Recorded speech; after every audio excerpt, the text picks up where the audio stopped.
Have you ever stopped to think about why the demons preferred to enter the pigs and not humans? What happened in that moment when Jesus confronted the evil spirits and everything changed? What was the secret behind such a mysterious choice? Many people wonder about this episode in the Bible, and the answer goes much deeper than we imagine. In this video, we will explore this story that no one ever tires of trying to understand.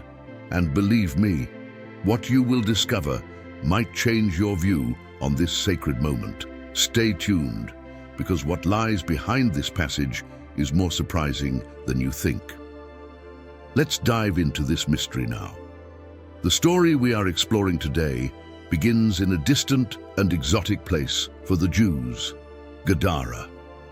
Imagine a land isolated, far from the familiarity and protection of the people of Israel, where laws, traditions, and even morality were very different. Gadara was a land inhabited by Gentiles, people who did not follow the law of Moses, and therefore were seen with a certain distance by the Jews. This seemingly simple setting has a much deeper significance. It is the stage for one of the most powerful and enigmatic encounters ever to take place in the Bible. Looking at this region, it is easy to see what was at stake. Gadara was not just a geographical location, but a symbol of transgression and spiritual alienation. It was a land where the impure and the sacred did not mix, where the people of God did not frequent, and where the religious symbols of the Jews were not present.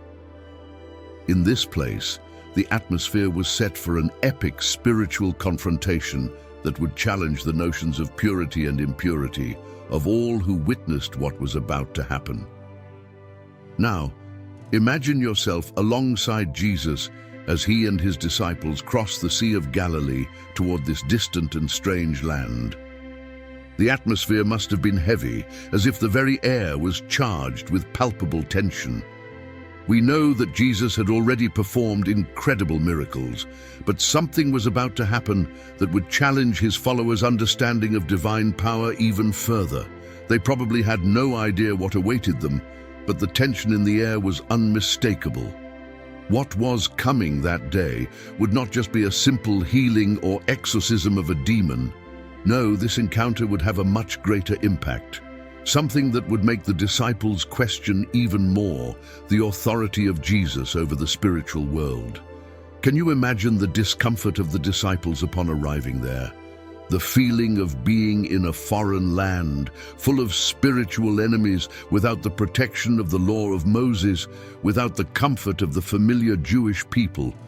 Everything about that place seemed to indicate that the battle against evil would be harder and more challenging. But in fact, this was God's choice. Why this place? Why exactly here? The answer lies in what was about to happen, and in the way that encounter would reflect a cosmic showdown between good and evil. The environment was perfect for one of the greatest tests of authority that Jesus would ever face. And it is in this environment of mystery and spiritual confrontation that the figure of a man possessed by a legion of demons appears. This man, before being possessed, was probably someone who lived in the community, but now he was completely controlled by these evil forces. He was tormented, living in isolation, unable to control his own life. His actions, his thoughts, everything was being manipulated by these malicious entities. The man was described as someone who could no longer be contained. His physical strength was so great that he broke chains with ease. He was a true victim of evil, and now this evil was about to be confronted. Demons, as we know, are not just invisible and intangible forces. They have a purpose, an intention, and they are capable of influencing people in powerful ways. The Bible shows us that these demons knew exactly who Jesus was and were fearful of his power. Upon seeing Christ approach, they panic. It is at this moment that the great confrontation begins. But what is more intriguing here is the reaction of the demons themselves. Instead of resisting Jesus' authority, as in other situations, they submit to him, showing how much they feared his power. Now something even more mysterious happens. When the demons begin to speak with Jesus, they ask to enter the pigs. This leads us to one of the most intriguing questions in all of history. Why did the demons prefer the pigs and not humans? What does this choice reveal about the nature of evil, and what is the symbolism behind this decision?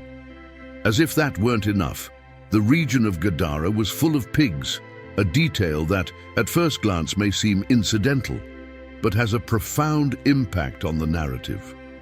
Pigs were considered unclean animals to the Jews, and the fact that the demons chose these animals raises a series of questions that need to be examined more deeply. It is at this point that we begin to understand the true meaning of the demon's choice. The presence of so many pigs, animals considered unclean, reflects exactly the type of environment where evil thrived. Evil, in this case, takes advantage of what is impure and transgressive to manifest its presence. Why not choose another type of body? Why choose animals that were unclean to the people of God? Could this choice have something to do with the demon's intention to mock God's purity and his creation? By choosing the pigs, they were not just taking over a body, but trying to manifest their impurity in a way that was visible and undeniable. They were challenging spiritual norms and showing a complete rejection of what is holy and pure. At this point, the scene becomes even more mysterious. The question that naturally arises is, what is the connection between the demon's choice of pigs and Jesus' power over evil? The fact that Jesus allowed the demons to possess the pigs may seem like a simple permission, but in reality, it reveals deep layers about divine authority. By allowing the demons to manifest in such a destructive way, Jesus was not only showing the power of evil, but also demonstrating God's total sovereignty over all of creation. You may wonder, why isn't this story told in a simpler way, without so many mysteries? The answer lies in the fact that every detail of this story, from the choice of the region to the demon's reaction, serves a divine purpose. This is not just an encounter between Jesus and a possessed man. It is a cosmic event that speaks to the battle between good and evil, and to Christ's total authority over the entire universe. Everything in the setting was planned to reveal the strength of evil, and at the same time, Christ's incomparable authority over it. Now, as we reflect on all of this, we can conclude that the demon's choice of pigs is just the tip of the iceberg. The mystery behind this episode goes far beyond what we see at first glance. Is there more behind this choice than we are perceiving? What does it say about Jesus' control over evil? Could this story also reveal something about the impure areas of our lives and how they can be controlled by spiritual forces? And if the pigs represent something more, something hidden deep within our soul, something that Jesus needs to confront in us? This leads us to an even deeper question. How can we apply this story to our daily lives? What does it teach us about the spiritual struggle and about Christ's authority over the evil that attempts to affect us every day? Now get ready, because we are about to dive even deeper into this reflection. The demon's reaction and what happened after their choice reveals more about spiritual dynamics than we can imagine. Stay tuned, because the next step in this journey will surprise you. But before we continue, don't forget to subscribe to our channel and turn on notifications to stay updated on all our latest content. When Jesus' feet touched the ground of Gadara, something far beyond an ordinary encounter was about to unfold. This was not just any land, nor was it a trivial moment. The story that would emerge here would echo through generations, revealing the magnitude of Christ's power over the forces of evil. Jesus did not come to Gadara merely to meet a man possessed by demons. He was about to confront a legion of unclean spirits, a force that had completely taken over a human being, consuming his mind and body. This was not one or two demons, but many, a true army organized and almost palpable in its presence. The term legion is not just figurative. It evokes the image of a vast, coordinated military force representing the entirety of evil concentrated in one person. The man possessed by this legion, before being invaded by these malicious spirits, was likely an ordinary individual, much like anyone else in the region. However, once overtaken by this legion, he transformed into something nearly unrecognizable, a being of supernatural strength. His immense energy was so overwhelming that no one could restrain him, not even with iron chains meant to bind his wrists. Imagine for a moment the terror he must have endured every day, trapped within his own body, unable to free himself from the malevolent forces that controlled him. His suffering was indescribable, and his complete isolation mirrored his inner torment. Living among tombs, far removed from society and disconnected from the real world, this man was lost, a hostage to a power he could neither resist nor control. Then, something happened that changed everything. When he saw Jesus approaching, what must have gone through his mind? Did he somehow sense that something extraordinary was about to occur? Perhaps he had already heard of Jesus and his power over demons. Or maybe the unclean spirits themselves knew exactly who Jesus was. The fear that gripped them at Christ's approach was unmistakable. Picture the shock of such a powerful and organized force being confronted by the absolute authority of someone unshaken by even the darkest powers of hell. The Bible tells us that when the demons saw Jesus, they cried out in a loud voice, as if in panic, and fell at his feet. This was no mere act of surrender. It was a full acknowledgement of Christ's sovereignty. There was no room left for resistance or struggle. They knew they were standing before the one with the ultimate authority to determine their fate. What happens next is both curious and revealing. In their agony and desperation, the demons make an unusual request. They ask to enter a herd of pigs feeding on the hills nearby.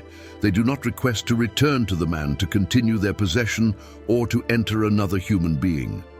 Why this choice? Why the pigs? Once again, the narrative invites us to reflect deeply on the symbolism behind this decision. Pigs, considered unclean and abominable by Jewish standards, give us a hint about the nature of these spirits. They gravitate toward what is impure, what represents defiance of divine law. This choice prompts us to wonder, were the demons attempting to mock God's purity by entering something already deemed unclean, something outside God's original design? On another level, this choice reveals something even deeper about the spiritual dynamics at play.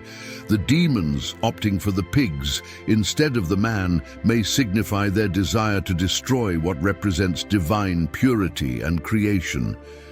They knew that humanity is God's masterpiece, and rather than re-enter the man, they chose to destroy a herd of pigs. This action seems like a deliberate attempt by the demons to do something even more devastating. Not just afflict the man, but attack God's creation as a whole. By corrupting the pigs, they aim to divert attention toward transgression, amplifying the destruction of what God had made. But the real question is, why do the demons ask for permission to enter the pigs? Deep down, did they understand that the moment was not merely about a man's body, but a cosmic battle, a confrontation between evil and Christ's divine authority? Evil could no longer resist, and by requesting to enter the pigs, perhaps the demons were acknowledging that there was no room left to resist within the man. They knew their defeat was certain. Their plea to enter the pigs was a last-ditch effort to display power, even while fully aware that they were under Jesus' authority. In a way, this request to enter the pigs was an attempt to delay their judgment, to escape divine reckoning for just a few more moments. And here, the narrative takes an even more astonishing turn. By allowing the demons to enter the pigs, Jesus not only frees the man, but also leads the demons to complete destruction. When the demons enter the pigs, what happens?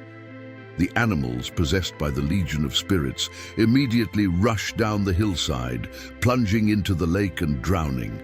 This act of total destruction carries immense symbolic weight. Not only are the demons expelled from the human body, but they are also driven toward total annihilation, as though the very manifestation of evil is destined for self-destruction. The death of the pigs becomes a visible sign that evil cannot thrive in the presence of Christ's power. This is a decisive moment. The malignant spirits, which had caused so much suffering and devastation, are now on the brink of obliteration. And in permitting this, Jesus reveals something profound. No matter how great the power of evil may seem, it stands no chance against the authority of Christ. This scene is profoundly impactful because, as we witness the pig's destruction, we realize that behind this entire event lies a vital lesson. There is no resistance to the power of Christ. Evil may try, may wreak havoc, may manifest in terrifying ways and even appear invincible, but in the presence of Jesus, it disintegrates. At the same time, the destruction of the pigs unveils an even greater truth. The liberation of that man, now free from demonic oppression, is not just a victory over the demons, but also over the spiritual chaos they represent. Now that we have witnessed this destruction, one lingering question remains. What happens to the man after this? He is no longer a victim. But now that he is free from this legion, what will he do with this newfound freedom? The answer to this will lead us to a deeper understanding of Christ's transformative power and what it truly means to be liberated. Imagine for a moment the impact of the demon's choice. They didn't ask to remain in the man's body or to possess another person. Instead, they requested to enter something entirely different, a herd of pigs. At first glance, this request might seem simple, even random, but it is anything but. It's filled with symbolism and profound meaning that goes far beyond the surface of the narrative. To grasp what's at stake here, we must delve into the historical, cultural, and most importantly, spiritual context of that time.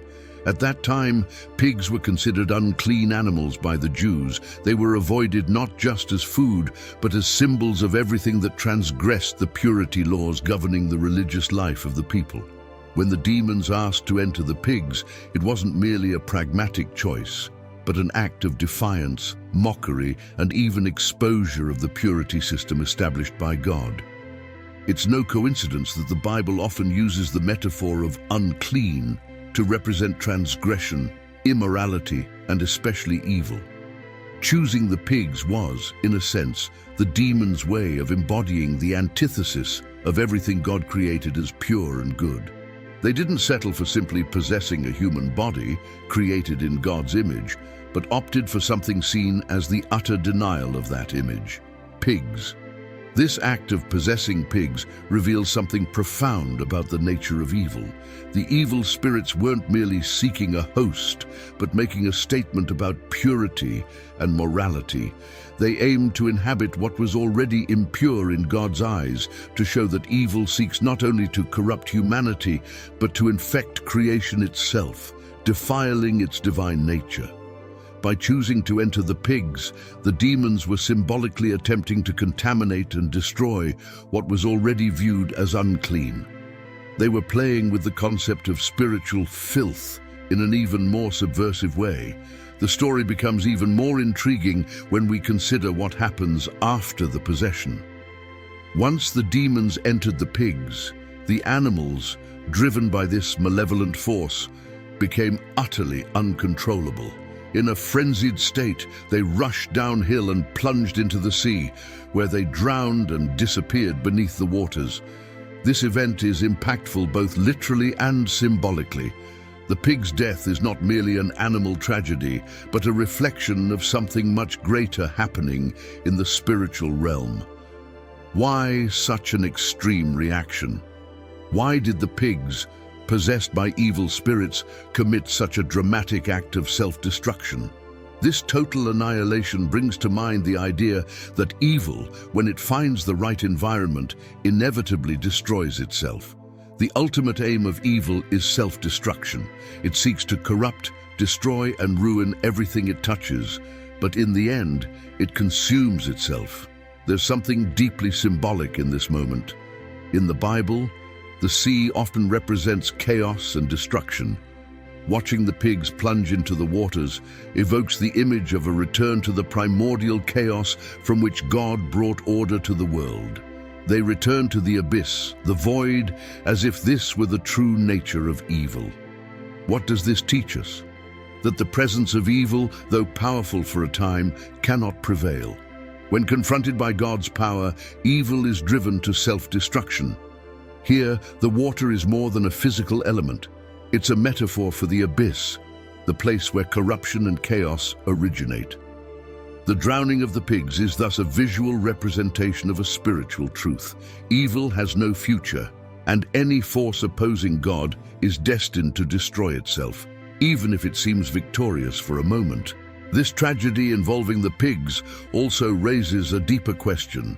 Could the demons' decision to inhabit them be tied to morality and purification?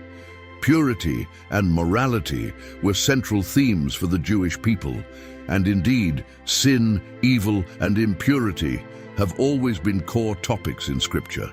Considering that pigs symbolized impurity, it becomes clear that the demons weren't just seeking physical bodies to inhabit. They were attempting to reinforce their dominion over purity. The sea's waters, which drowned the pigs, can be seen as an act of purification, showing us how God deals with impurity. Even in apparent loss, such as the destruction of the pigs, we see that evil ultimately yields to divine justice. At the same time, there's an interesting connection to morality.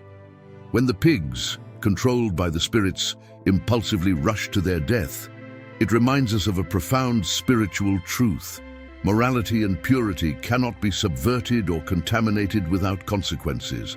When something impure is affected by an external force, such as evil, it loses its place in creation. Evil, like impurity, cannot coexist with what is pure, and when this happens, catastrophe ensues. In the case of the pigs, that catastrophe is drowning. On a spiritual level, it represents the destruction of evil forces that cannot claim dominion over God's purity. Now, we're left with a significant question. What was the real purpose of this demonstration? What was Jesus showing by allowing the demons to enter the pigs and cause their destruction? The answer begins to emerge on a deeper level, addressing Christ's impact on impurity and evil. God's power not only expels evil, but also brings purification and restores order. Observing the pigs' destruction, the audience must have wondered, what does this mean for us? What does it tell us about the spiritual battles we all face? Most importantly, what happens when we finally see evil defeated? This story leads us to a powerful reflection on the battle between divine purity and the corruption of evil. As we consider the impact of the pigs, we see that in the end, the struggle is not just about casting out demons, but about restoring God's purity and showing that evil has no place where He is. This reflection now prepares us to understand how, after this battle, the freedman reacted to the power of Jesus and what this teaches us about our own faith journey. But before we continue, if you've made it this far, let me know in the comments below what you think about this biblical event. Let's interact and learn from each other. Imagine the scene. A herd of seemingly harmless pigs becomes the stage for a spiritual drama involving forces beyond human comprehension. Up until that moment, everything appeared normal, pigs grazing peacefully with nothing extraordinary taking place. However, when demons ask to inhabit these animals, the calm is shattered. In an instant, order is disrupted. The pigs, overtaken by an evil force, begin to act in a completely frenzied manner. They run wildly down the hillside, heading straight for the sea. But that's not all. They plunge into the watery abyss, sinking to the depths and disappearing beneath the turbulent waves. The pig's sudden and dramatic death confronts us with a powerful spiritual metaphor. The physical fate of the pigs is a clear reflection of the spiritual destiny of souls that surrender to evil. Let's pause for a moment to reflect. What is really happening here? This isn't just about the death of some animals. This is a striking representation of the destruction evil can bring, not only to bodies or material things, but, most importantly, to human souls. The pigs, once simple creatures, now symbolize the state of ruin that demonic possession can cause. Like the pigs, when dominated by evil forces, they seek the abyss, the sea, the place where all that is impure returns to its chaotic origin. Similarly, souls that yield to evil are drawn toward their own destruction. Now, imagine the spiritual impact of this scene. The pig's obsession isn't merely an instance of animal madness. It is a vivid expression of how sin and evil affect the human soul. The irrational behavior of the pigs throwing themselves into the sea serves as a powerful metaphor for how evil takes over a person and leads them to uncontrollable self-destruction. When evil enters someone's life, be it through thoughts, actions, or even seemingly small choices, the person loses direction and starts drifting away from everything good, pure, and true. This distancing, often silent at first, can escalate into a dramatic and irreversible fall. The pigs, by plunging into the waters, commit more than a physical act of suicide. They embody the fall of souls under the influence of malevolent forces, a fall that is inevitable and irreparable, leading to complete destruction. Now ask yourself, why the sea? Why is the sea so often mentioned in Scripture, chosen as the abyss where corruption meets its end? In the Bible, the sea symbolizes chaos, the unknown, and destruction. It represents the primordial waters covering the earth before divine order was established. Watching the pigs dive into the sea, it's impossible to ignore this connection. Water, as a place of chaos, consumes and destroys what is impure. This serves as a powerful reminder that sin, corruption, and evil, when not confronted and purified, lead everything they touch into chaos and destruction. The sea becomes not just the end of the pigs, but also a symbol of what sin does to humanity when it strays from God's purity and grace. This isn't merely an animal tragedy. It reflects what happens to those who surrender to evil without resistance. Let's return to the heart of this scene. What does it reveal about the power of Christ? What does He, as the only one capable of commanding even demons, teach us through this event? Looking at this story from that perspective, a crucial point emerges. Jesus' actions are a direct confrontation with evil. He not only frees the possessed man, but also allows evil to fully manifest its brutality so that everyone can witness its destructive power. Jesus doesn't stop the demons from entering the pigs. Instead, He permits their destruction as a vivid illustration of the nature of sin and evil. Christ's power lies in exposing what happens when evil is left unchecked. He reveals the destruction so that those witnessing the scene might understand the gravity of the spiritual battle they are engaged in. Most importantly, this revelation isn't meant to leave people feeling hopeless, but to show unmistakably that evil, in any form, has a definitive destiny, total destruction and annihilation before God's power. This event prompts a profound reflection. What is evil, and how does it operate in our lives? What can we learn from the death of the pigs and their subsequent destruction in the sea? Evil never presents itself as something content to remain static or passive. It acts, contaminates, and drives everything it touches toward chaos and ruin. When it enters people's lives, the result is always a destructive motion that, like the pigs, deepens until all that remains is total devastation. The shocking scene of the pigs isn't just a spectacle of destruction. It serves as a spiritual warning to all of us. It shows that evil cannot be ignored controlled, or domesticated.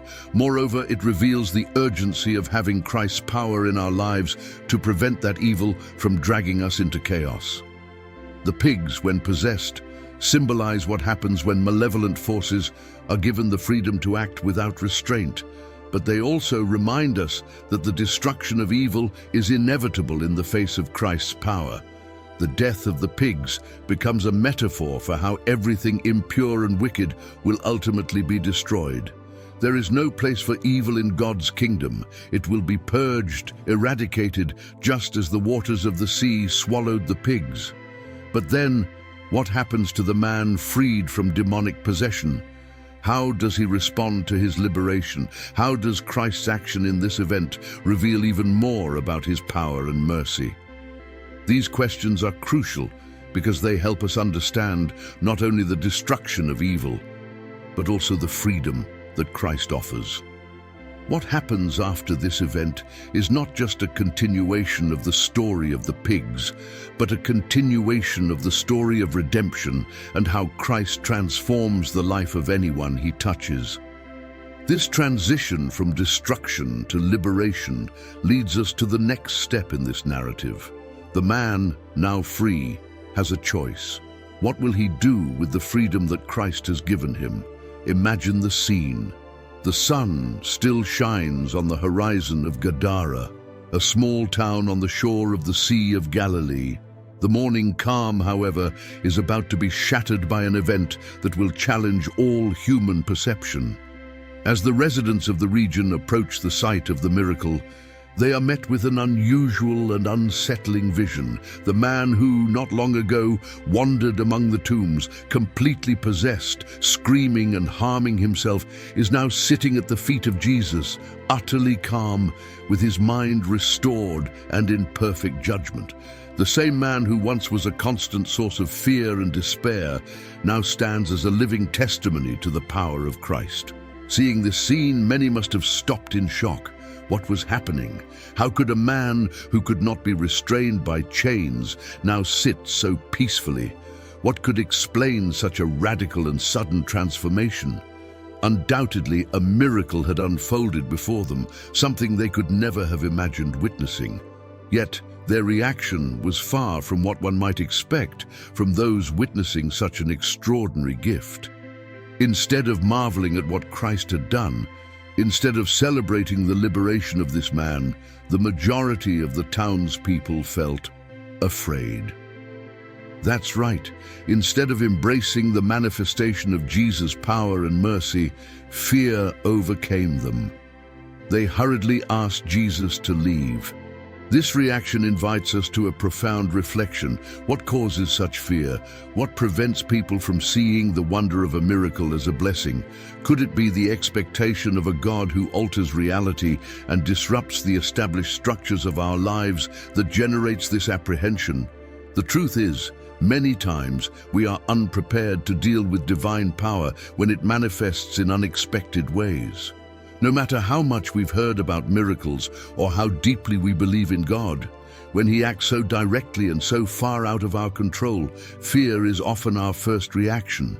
Something within us resists admitting that we are standing before a divine intervention that demands a radical response, a life change that cannot be easily ignored or dismissed.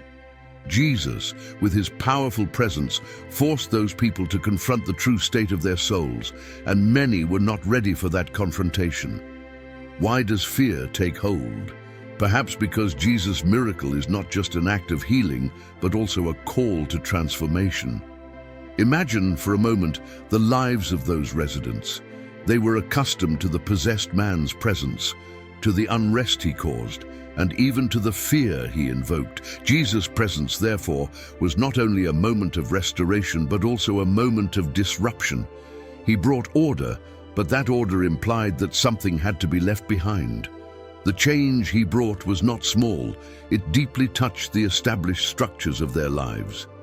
What if Jesus' miracle revealed not only His power, but also the fragile points and areas of resistance within people?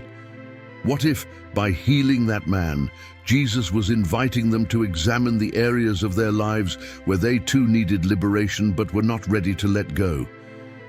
This scene reveals something profoundly human: the fear of change. Often the unknown frightens us. The liberation of a possessed man did not merely signify the restoration of his mental or physical health. It meant that the established pattern of life in Gadara would be challenged, and perhaps that was more than the residents could bear at that moment. Christ's presence forced them to rethink their realities, their beliefs, their daily practices. Change often brings with it the discomfort of a life that must be altered to follow God's direction. The fear of losing control, the fear of having their lives transformed so radically, made the people ask Jesus to leave. They were, in essence, saying that they preferred the stability of their previous life, with all its limitations and chaos, over submitting to the transformative power of Christ. Now, let's pause and reflect. How many times do we act similarly in the face of God's blessings and miracles? How often does the manifestation of divine power in our lives scare us instead of bringing us joy? Like the residents of Gadara, how often do we choose the comfort of our controlled lives with all their struggles, rather than risking the leap into divine transformation? Their reaction shows us that often what truly frightens us is not the magnitude of the miracle itself, but the radical change it demands. God calls us to a life of faith and transformation, but this transformation often requires leaving behind what is familiar, even if the familiar is painful or destructive. At the same time, the residents' reaction also prompts us to consider what it truly means to experience a miracle. Christ's miracle is not limited to solving temporary problems. It is an invitation to a new way of living.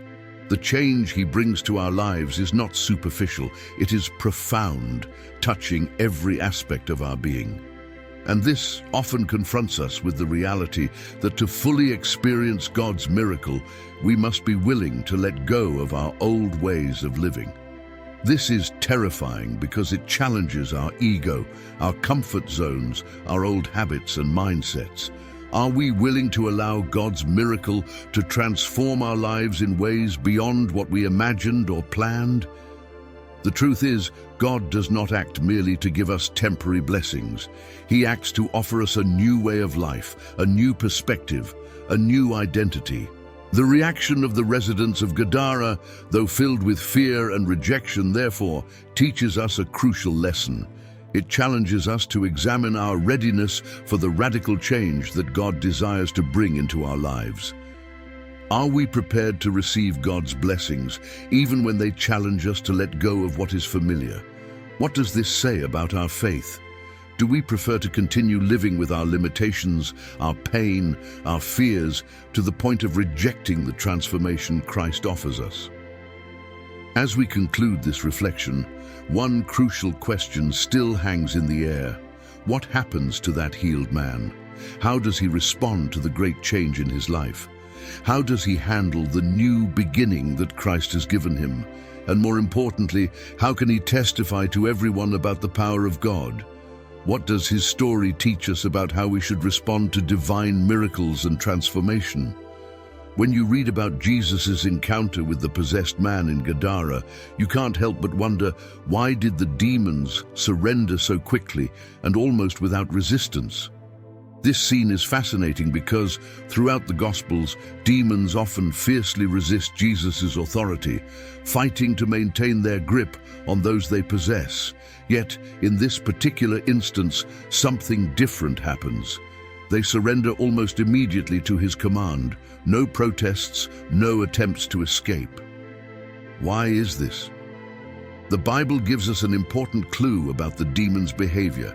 In Matthew 8:29, when they recognize Jesus' presence, they exclaim, "What have we to do with you, Son of God? Have you come here to torment us before the time?" This statement reveals something crucial. The demons knew who Jesus was. They were not ignorant of his identity or power. On the contrary, they fully understood they were standing before the one who held authority over them. Even more, they feared what he could do. They recognized that in the presence of Jesus, there was no room for resistance or negotiation. Evil, when confronted with divine truth and power, has nowhere to hide. This is the key to understanding their rapid submission. As we reflect on this, we begin to uncover something even deeper. It's not just that the demons fear Jesus, it is their recognition of his authority that compels them to submit. In various instances, demons exhibit great resistance and manipulate situations for their own gain. But in the presence of Jesus, they are powerless. This contrast between their previous defiance and their current surrender leads us to ponder the nature of evil itself. When confronted with the pure and absolute power of God, even the fiercest evil becomes powerless. There is no fight, no possibility of victory, because Christ's authority transcends any resistance the enemy might muster. Now let's think a bit further. What exactly did the demons know about Jesus that caused them such fear and submission? In other biblical passages, demons recognized Jesus as the Son of God, the Holy One of God, and even the Christ. They were not dealing with an ordinary man. They were standing before God incarnate. They knew that in his presence there was no room for deceit, disguise, or manipulation. The truth about Christ was clear and unchangeable to the demons. He was the ultimate Lord, and evil had no power to resist him. This understanding of divine authority leads us to reflect on our own relationship with that authority. How do we respond when we encounter the power and authority of Jesus in our lives? But the story doesn't end there. As we delve deeper into the narrative, another element demands our attention: the possession of the pigs. When Jesus commands the demons to leave the man, they request to be sent into a herd of pigs. And what happens? The pigs, in a desperate act, rush down a steep bank and drown in the sea. This raises an intriguing question. What was the demons' true intention in possessing the pigs? We know that in biblical times, pigs were considered unclean animals to the Jews, representing something forbidden.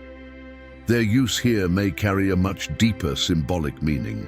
One theory is that by choosing the pigs, the demons were attempting to challenge Jesus or mock his authority in some way.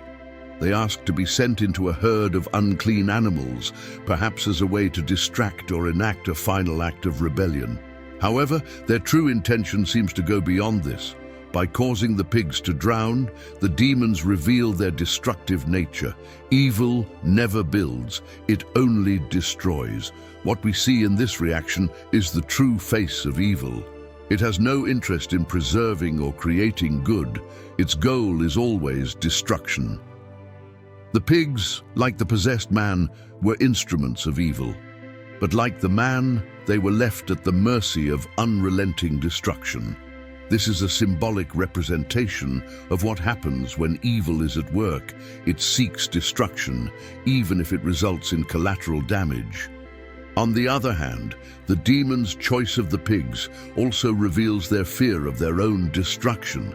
They knew that when Jesus was involved, there was no escape, no room for manipulation. Their request to enter the pigs was, in part, an attempt to delay the inevitable. But in the end, we see the complete subjugation of all evil under Christ's authority. He not only expels the demons, but puts them in a position where their destruction is unavoidable. This brings us to an important reflection. There is no power that can stand against Christ. Evil may manifest, infiltrate, and deceive, but in the face of Jesus' absolute power, it submits. And just as the demons did, we must recognize that nothing can resist the authority of Christ. The question that arises from all this is, how do we, as humans, respond to divine authority? When Christ works in our lives, he doesn't just offer a miracle. He calls us to surrender our wills to his sovereignty. How do we do this? Are we willing to give up our areas of resistance and submit to Christ's power in our lives? Or like the demons, do we attempt to resist, deceiving ourselves and delaying the inevitable. This scene also prompts us to reflect on how we deal with the unclean areas of our lives. The pigs, as unclean creatures, may represent those aspects of our lives that we are reluctant to surrender to Christ. Perhaps we have certain habits or personality traits that resist transformation, that we don't want to place in God's hands. But Christ's true authority calls us to relinquish everything that hinders us from fully living His will. What are we doing with the unclean areas of our lives? Are we ready to surrender them like the demons, or will we continue to resist? This reflection leads us to a critical point. Jesus has authority over every aspect of our lives, including those areas we try to hide or protect. He does not enter our lives as a violent force, but as the one who came to restore and set us free. He has the authority to restore everything that has been destroyed, and it is this authority that calls us to complete transformation. But for that to happen, we need to be willing to submit ourselves completely. Just like the demons who could not resist His authority, we are called to recognize that authority in our lives. And by doing so, we begin to experience true freedom and transformation. So, what does it truly mean to submit to the authority of Christ? How can we apply this in our daily lives? And how is this authority reflected in the choices we make concerning what we possess, what we value, and what we allow to enter our hearts? Can we continue this journey to understand the power of Christ in our lives and how our response to Him can change everything? Reflecting on Jesus' encounter with the possessed man in Gadara, we can't help but ask, what can we learn from this dramatic and revealing event? What does this seemingly simple story teach us about our own lives? When we take a closer look, we realize that just as with other scriptures, this account holds powerful, timeless lessons that remain relevant in our modern world, filled with challenges and spiritual battles. First and foremost, one undeniable truth that emerges from this passage is the authority of Christ. We may face situations that feel out of control, where evil seems insurmountable. But this story reminds us that no matter how threatening evil may appear, the authority of Jesus is never challenged. Recall the encounter with the demons. They didn't resist His command, argue, or fight for possession of the man. Christ's power, calm and effortless, subdued them. Evil has no power in the presence of Christ. This isn't just a historical truth, it is an unchanging reality in our lives. When faced with evil, temptations, and difficulties, Christ's authority is our greatest defense.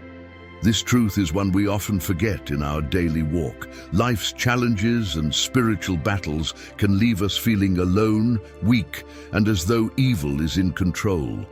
We might feel that our struggles are too overwhelming, or that sin and temptation are stronger than our ability to resist.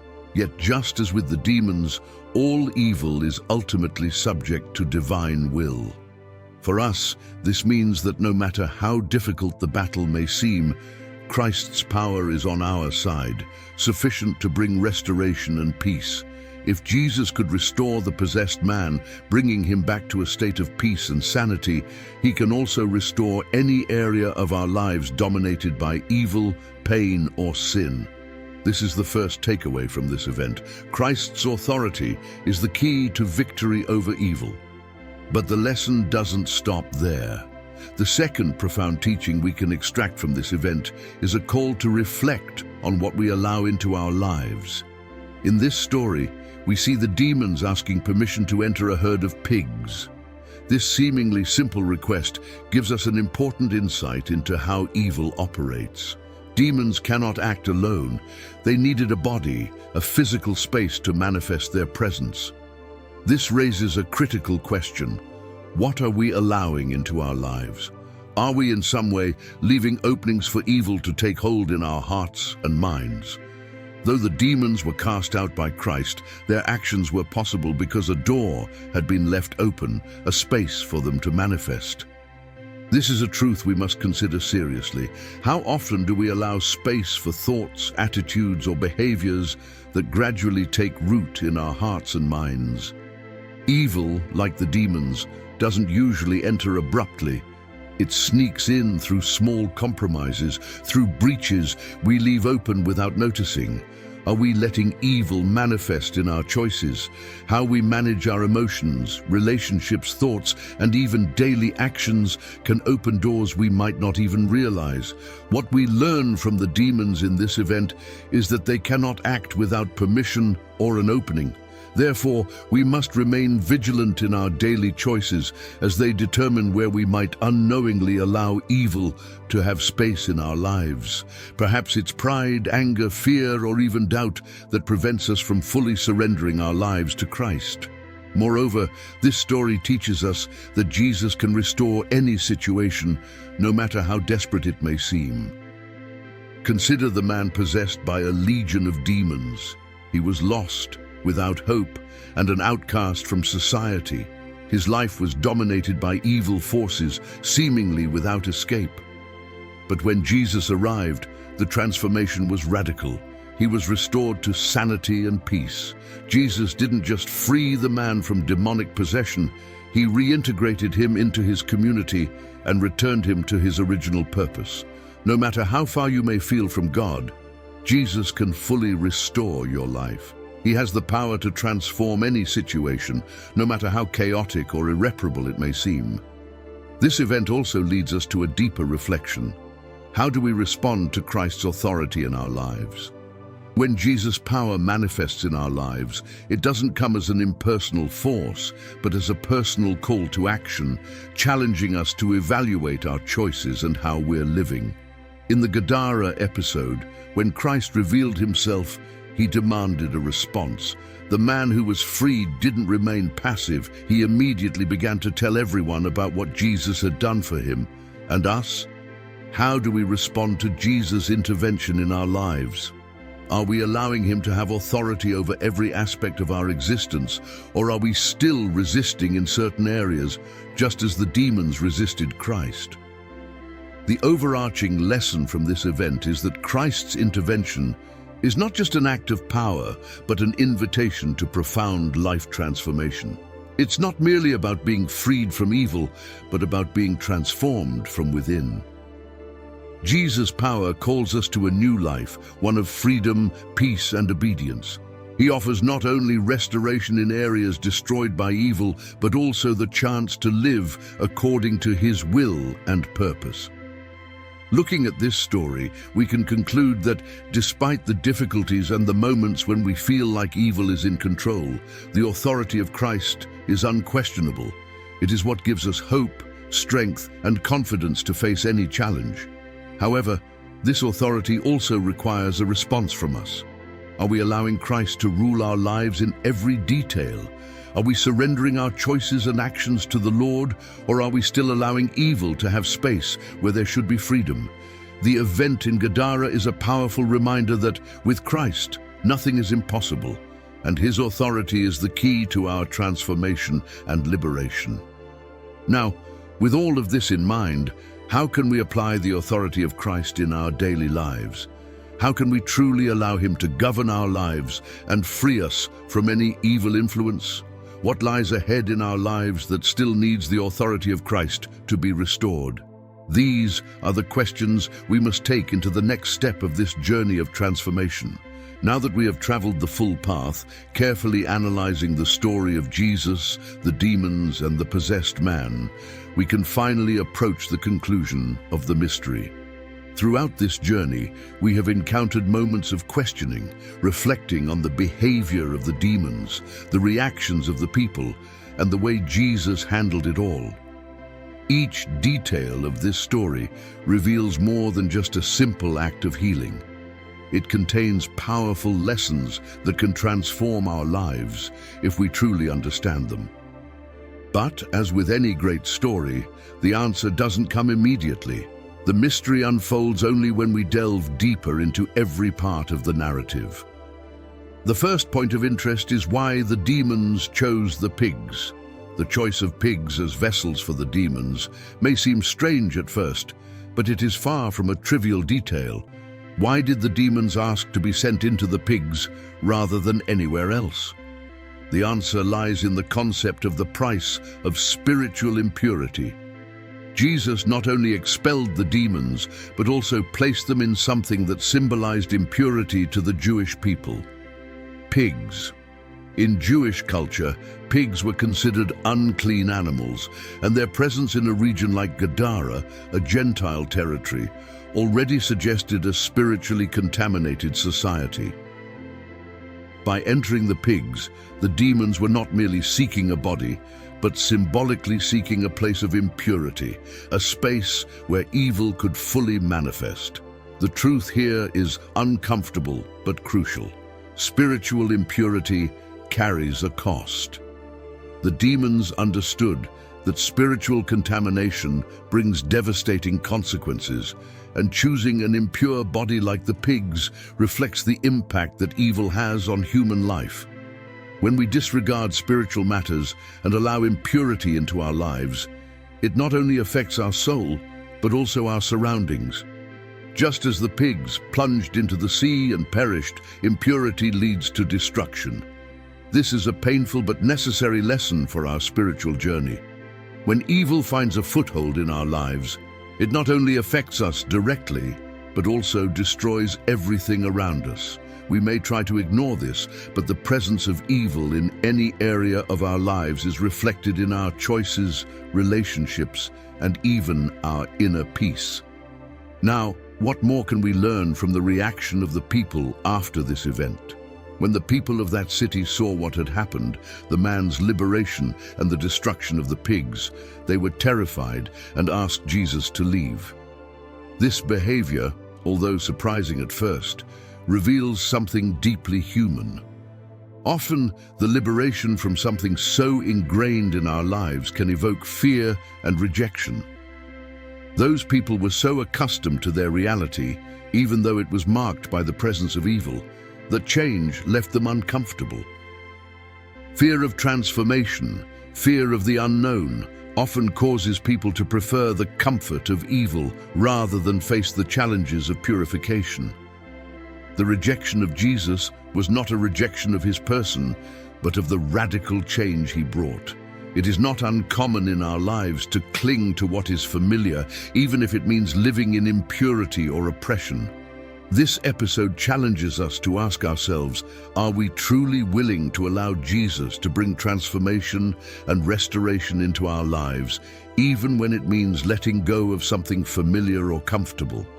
Often the price of true liberation is the renunciation of our old self, old ways of living, and old choices. Jesus did not come to bring superficial change, he came to transform everything. And this transformation is not always easy or comfortable, but it is necessary for complete restoration. And of course, there is the way Jesus dealt with evil. Amidst this tense scene, marked by the manifestation of demons and the destruction of the pigs, Jesus' behavior is a true lesson in authority, but also in compassion. Jesus did not destroy the possessed man. He did not condemn or push him away. Instead, he brought healing, freedom, and a new opportunity for that man. By delivering him from evil, Jesus demonstrated that no matter how much evil tries to dominate our lives, God's response to human suffering will always be restoration and transformation. This gives us a picture of Christ as one who does not reject the lost, but approaches them to heal, restore, and reintegrate them into society and their original purpose. This leads us to an important reflection. How have we dealt with the evil in our own lives?